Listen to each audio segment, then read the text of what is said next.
The attack and the response. The medical outpost Compassion hung in orbit around Proxima Centauri, its gleaming white hull adorned with the universal symbol of medicine, a blue and white serpentine-twined staff that signifies humanitarian aid across the known galaxy. Dr. Alina Ray stood at the viewport in the main atrium, watching the swirling atmosphere of the planet below. After 3 years serving as the outpost director, she still found the view breathtaking. "Beautiful, isn't it?" said Dr. Naveen Singh as he joined her. "Hard to believe it's been 5 years since we established the first interspecies medical facility in this sector." Alina nodded. "The Morgan delegation arrives tomorrow. They're bringing children with respiratory issues from their mining colonies.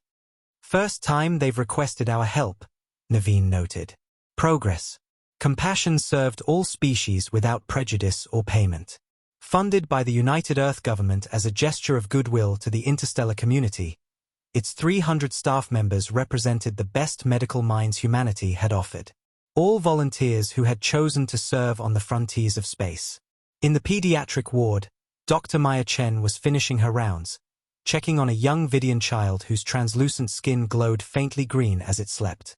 The treatment for its rare genetic condition was progressing well. Maya made a note in her medical log before moving to the next patient, a Culturian adolescent recovering from emergency surgery. The station's AI chimed softly. "Dr. Chen, Pedraxon patient in Bay 4 is showing improved neural activity." "Thank you, Iris," Maya responded. "I'll be there shortly." The routine of the medical outpost continued as it had for years. Healing, researching, building trust with species who sometimes had centuries of reasons to distrust one another. Compassion lived up to its name, a neutral ground where the politics and conflicts of the galaxy were left at the airlock. The attack came without warning. 3 vessels appeared from hyperspace, sleek predatory ships with no identification markings. They were Valkyrie design, a species known for their territorial aggression and isolationist policies. Before Compassion's communications officer could hail them, the lead ship fired. The first plasma torpedo struck the station's communications array, severing their connection to Earth and the rest of the medical network.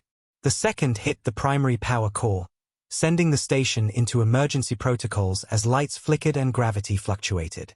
"All personnel, this is Director Ray. We are under attack.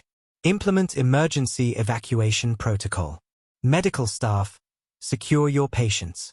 This is not a drill." Alina's voice remained steady despite the fear coursing through her. The station shuddered as another impact struck and alarms blared throughout the corridors. In the surgical suite, Dr. Arjun Patel was in the middle of a delicate procedure on a Nilian diplomat when the attack began. The backup generators kicked in immediately, but the surgical bay rocked with each new impact. "Stabilize the patient," Arjun ordered his team. "We're moving to the evacuation pods." "We can't move him now," protested his assistant. "The neural grafting isn't complete." "If we stay, we all die," Arjun said grimly. "Prepare him for transport." Throughout the station, medical staff rushed to evacuate their most vulnerable patients. They had drilled for emergencies, but never for a direct military assault. There was no protocol for being deliberately targeted. Such an act violated every interstellar agreement on medical neutrality.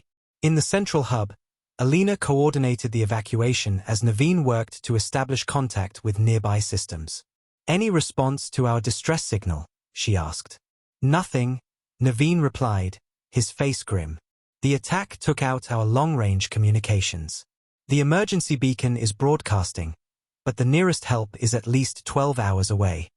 Another explosion rocked the station, closer this time. Through the viewport, they could see one of the Valkyrie ships positioning itself for a direct assault on the main hangar where evacuation pods were launching. "They're targeting the evacuation pods," Alina whispered in horror. "They know exactly what they're doing." On the command deck of the lead Valkyrie vessel, Commander Zerthal watched the destruction with cold satisfaction. "Target their escape vessels. No survivors." His second-in-command hesitated. "Commander, our scans confirm this is a medical facility. There are patients from 17 different species aboard, including Valkyrie children from the outer colonies. They are contaminated by human medicine," Zerthal replied without emotion. The High Council was clear. The human expansion must be checked. Their so-called humanitarian outposts are merely the first wave of their colonization efforts. But the Galactic Concord explicitly protects medical. Follow your orders, Subcommander, Zerthal interrupted, or be relieved of duty. The attack continued for 47 minutes. When it was over, Compassion was a shattered hull, venting atmosphere into space. Of the 62 evacuation pods launched, only 17 escaped the Valkyrie weapons.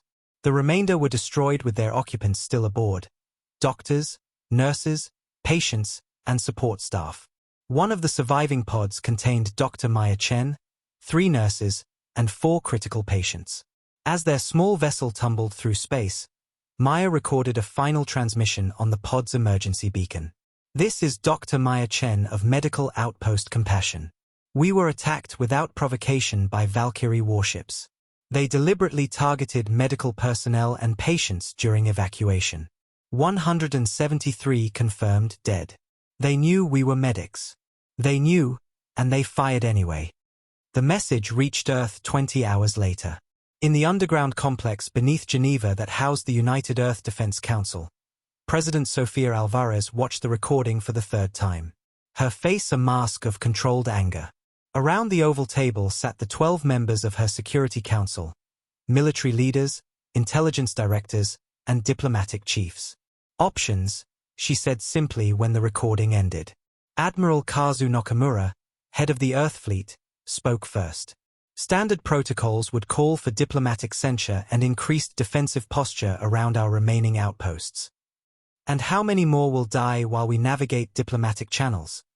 asked General Maria Das, her voice tight with restrained emotion. "The Valkyrie deliberately targeted medical personnel. They violated the most fundamental principle of interstellar law." Director Liu Wei of Intelligence cleared his throat.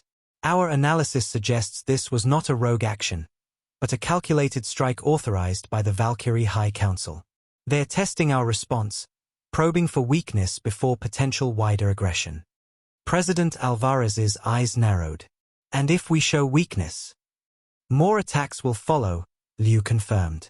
"The Valkyrie respect only strength and fear." The room fell silent as all eyes turned to the president. Sofia Alvarez had led Earth through 8 years of unprecedented peaceful expansion.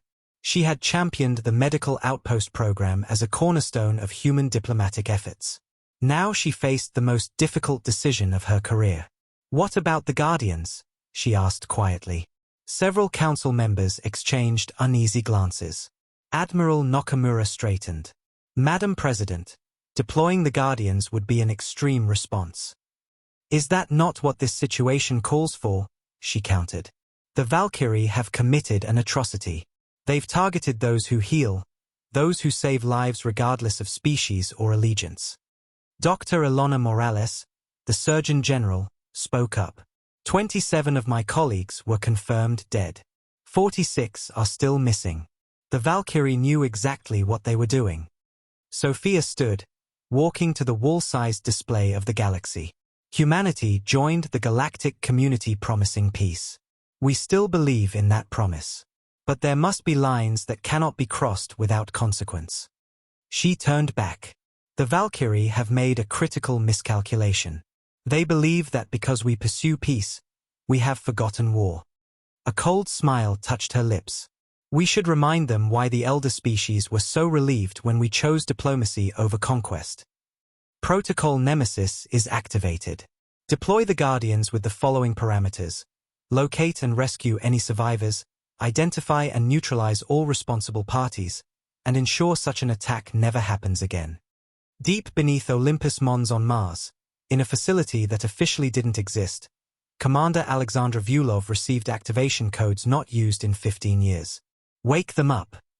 In the center of the facility, 12 stasis pods began the revival sequence. Inside each pod lay a member of humanity's most feared special operations unit, the Guardians. As the first pod opened, Colonel Jeremiah Kane stepped out, fully alert. "Casualties?" he asked. 173 confirmed, Vulov replied. 46 missing, presumed captured. Kane nodded once. Mission parameters. Find our people. Punish those responsible. Make an example. A cold smile crossed his face. The Valkyrie should have left our medics alone, he said quietly. Now they get to meet the monsters. Story continues with the same grammatical correction style applied throughout the remaining text.